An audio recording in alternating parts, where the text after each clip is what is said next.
Oke, Yuk. halo guys, selamat Natal. Di sini saya dan teman-teman akan menjelaskan tugas psikologi kepribadian tentang market, teman-teman.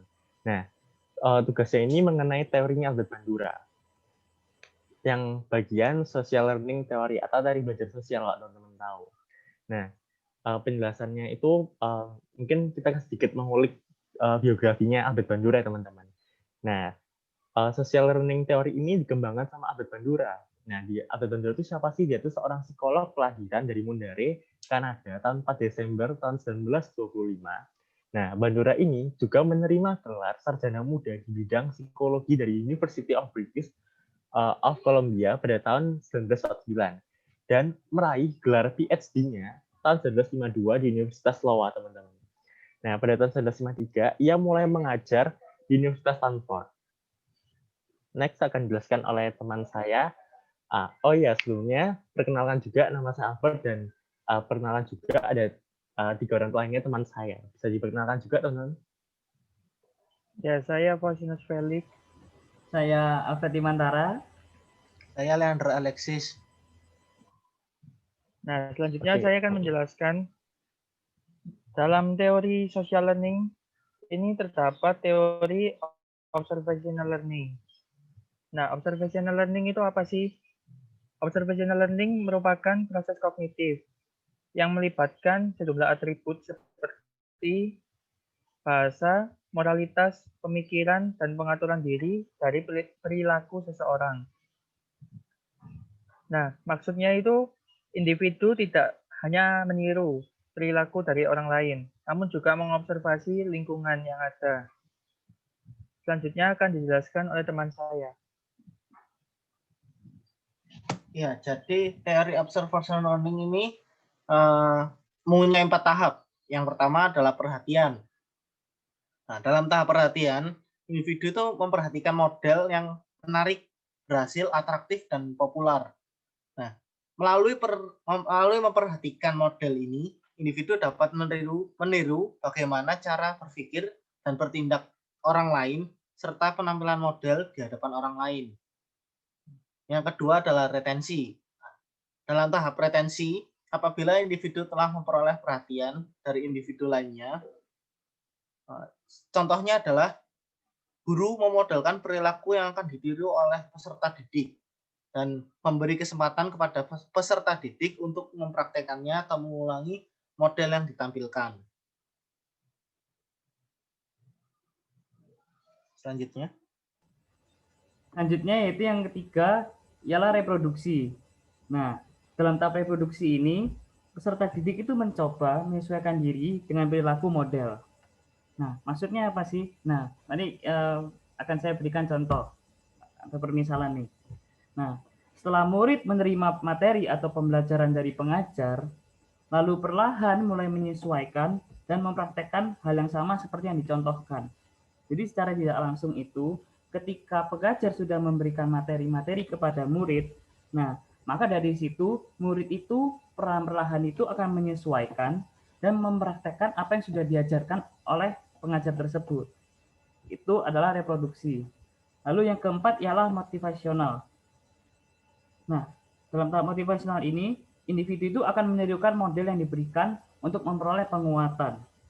Misalnya, peserta didik meniru cara belajarnya si juara kelas dan berharap menjadi juara kelas pula.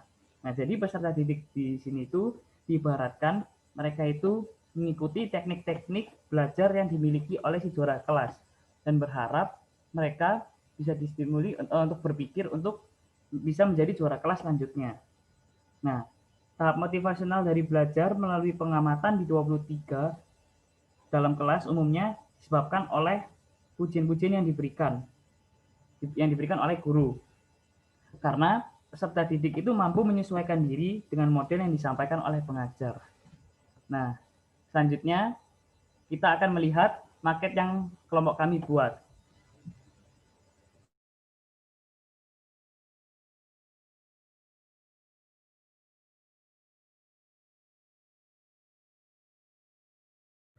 Oke, nah jadi ini adalah marketnya kelompok kita, teman-teman. Nah, Coba teman saya mungkin bisa mulai dari, coba kita mulai dari yang bola pertama, coba digoyangkan.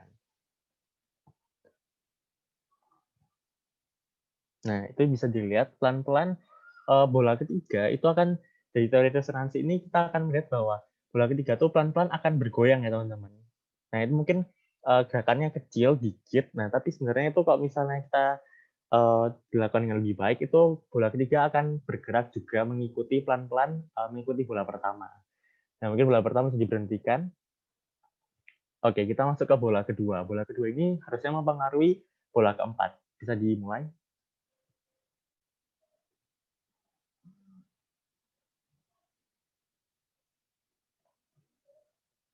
Nah, itu bisa dilihat bola keempat pelan-pelan mulai bergoyang, teman-teman. Walaupun sedikit ya, teman-teman.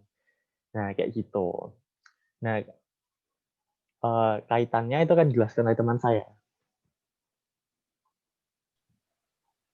Ya, jadi terdapat kaitan antara teori dari observational learning ini dengan teori resonansi bandul sederhana, yaitu karena adanya kesesuaian antara tahap-tahap dalam teori observational learning dengan teori resonansi.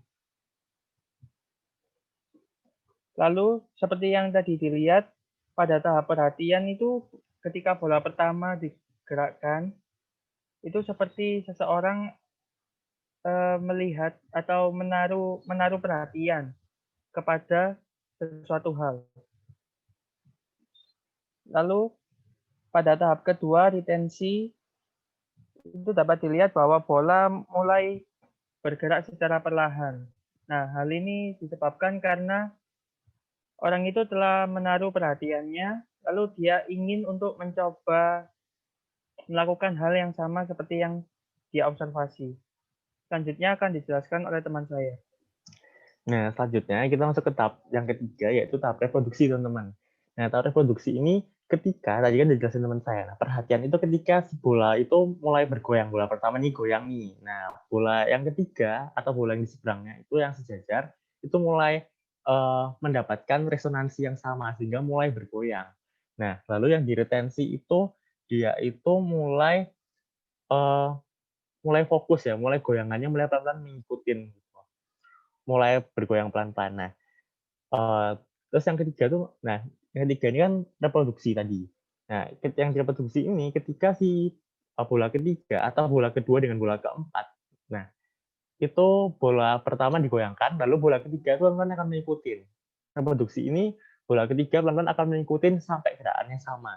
Nah, kalau misalnya kita perpanjang nih bolanya, misalnya ada bola ini kan ada 1, 2, 3, 4, ada bola ke-5 dan ke-6. Nah, kalau misalnya dari bola 1 digoyangkan, bola ketiga akan bergoyang. Nah, begitu pula bola B akan mereproduksi gerakan yang sama dengan bola A, hingga nanti bola yang ke-5 itu juga akan bergoyang mengikuti, dan seterusnya kayak gitu. Begitupun bola kedua dan bola keempat, kayak gitu teman-teman. Nah, tahap motivasional ini, selanjutnya tahap motivasional. Nah, tahap motivasional ini ketika si bola ini, atau dalam praktiknya, dalam teori Bandura itu, seseorang itu mulai mempraktekkan dan tanpa perlu susah payah gitu. Jadi ketika dia sudah termotivasi, hanya perlu diberi sedikit, lalu dia akan melakukannya secara terus-menerus. Begitupun ketika dipraktikkan di bola ini, bola itu ketika udah diberi gaya, udah mulai goyang, lalu mengikuti bola-bola lainnya juga mengikuti. Nah, sampai akhirnya hanya perlu goyangan sedikit sampai akan resonansinya itu akan merambat terus ke bola-bola yang selanjutnya. Kayak gitu, teman-teman. Jadi kayak gitu penjelasannya dari kelompok kami. Nah, kesimpulannya akan dijelaskan oleh teman kami. Nah, jadi kesimpulan secara singkat, tahap teori belajar dimulai dari memperhatikan model, mempraktikannya, dan mereproduksikannya. Ya, sekian presentasi dari kami. Maaf jika ada salah-salah kata, dan terima kasih. Terima kasih.